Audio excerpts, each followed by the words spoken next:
1606 से लेकर 1605 तक। ठीक है, ये अकबर का आपका एक टेन्योर आपका ध्यान में रखना है। फिर अगली बात की जाए कि अकबर की मदर का नेम अगर पूछा जाता है तो आपको ध्यान रखना है हमीदा बानो बेगम। ठीक है, ये नाम आपको ध्यान में रखना है। फिर उसके बाद अगर हम बात करें कि अकबर की लड़ाई को लेकर बात करें तो सबसे पहला युद्ध जो कह सकते हो कि आपका एक टर्निंग पॉइंट था मुगल डायनेस्टी में और इंडिया के इतिहास में भी, वो था आपका सेकेंड बैटल ऑफ पानीपत। तो सेकेंड बैटल ऑफ पानीपत का जो डेट हमें मिलता है वो मिलता है 5 नवंबर 1556। और ये बैटल जो है वो अकबर और आपके हेमू या हेमचंद के बीच में हुई थी। और वास्तविक तौर से रियलिटी में अकबर की तरफ से आपका कौन लड़ा था? बैरम खां आपका लड़ा था। शुरू में आपको पता होगा बैरम खां ने अकबर को क्या किया था, जब तक वो छोटा था उसको असिस्ट किया था। तो ये आपको ध्यान में रखना है, पानीपत का दूसरा युद्ध का डेट आपकी। और इस युद्ध में जो है बैरम खां सो कॉल्ड अकबर ने जो है हेमू को हराया, और कहते हैं कि युद्ध के दौरान घायल हेमू को उसका सिर जो है फील्ड पे ही काट दिया गया था। ये पॉइंट जो है आपको ध्यान में रखने हैं। ठीक है, आगे बढ़ते हैं। इस क्वेश्चन पूछा जाए कि जो ये हेमू या जो आपका हेमचंद्र था, इसका डिस्क्रिप्शन क्या था? तो ये बिहार का जो शासक था आपका आदिल शाह, उसका ये हिंदू प्रधानमंत्री हुआ करता था। कुछ इंपॉर्टेंट डेट्स और फैक्ट्स की बात करें जो अकबर से संबंधित हैं, आपके एग्जाम में आ सकती है, तो मेरे साथ साथ आप उसको लिखते जाइएगा। सबसे पहला है आपका 1562। इसमें अकबर ने दास प्रथा यानी कि स्लेव सिस्टम को भारत में खत्म किया। उसके बाद दोबारा 1562 लिखिएगा, हरम दल से मुक्ति इसको मिली। हरम दल यानी कि ये अपने मदर और जो सो कॉल्ड इनकी दाई माई थी उनके इन्फ्लुएंस में राजपाट किया करते थे, उनसे इन्फ्लुएंस से बाहर आया। फिर 1562 में जो आपका तीर्थ यात्रा हुआ करती थी उस पर टैक्स लगा करता था, तो 1562 में इसने हिंदुओं के जो तीर्थ यात्रा कर थे उस पर टैक्स लगाना बंद कर दिया।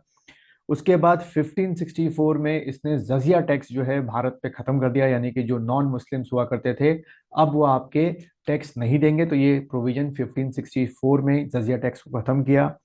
उसके बाद 1571 में इसने फतेहपुर सीकरी की स्थापना की, और थोड़े समय बाद जो राजधानी थी आपकी मुगलों की आगरा, उसे ट्रांसफर करके स्थानांतरित करके ये फतेहपुर सीकरी में ले आया। तो क्वेश्चन यहाँ से दो आपके बन सकते हैं कि जो आपकी राजधानी थी आगरा से फतेहपुर सीकरी कब गई थी और किसके द्वारा लाई गई थी? तो आपको ध्यान रखना है अकबर के द्वारा 1571 में। उसके बाद 1575 में इसने इबादत खाने की स्थापना की, और 1578 में इबादत खाने के सभी धर्मों के लोगों को बुलाया।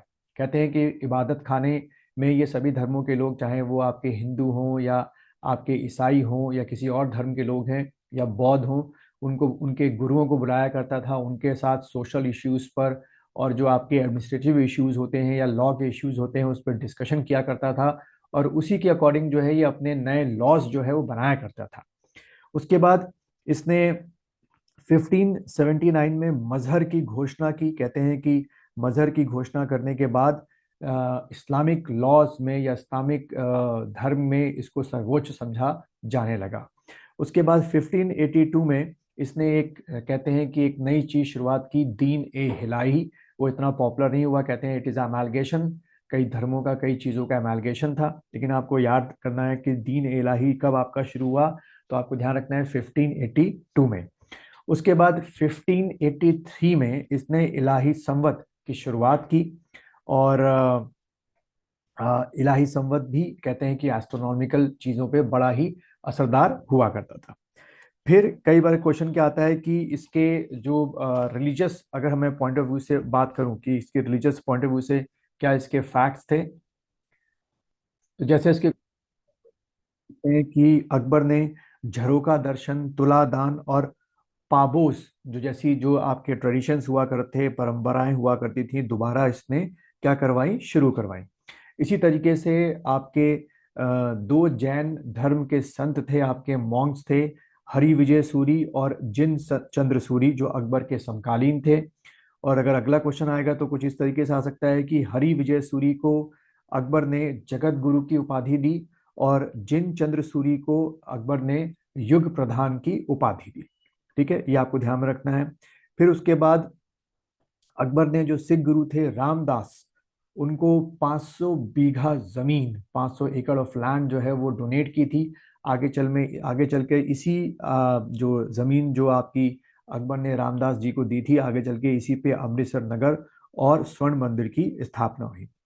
फिर अगली आप समझ सकते हैं कि अकबर के शासनकाल में आपके 3 बार क्रिश्चियन मिशनरीज जो हैं वो भारत आपके आए थे, तो ये काफी थी। फिर अकबर ने सती प्रथा पर रोक लगाई। अकबर ने विधवा विदा विवाह यानी कि विडो रिमैरिज को परमिशन दी।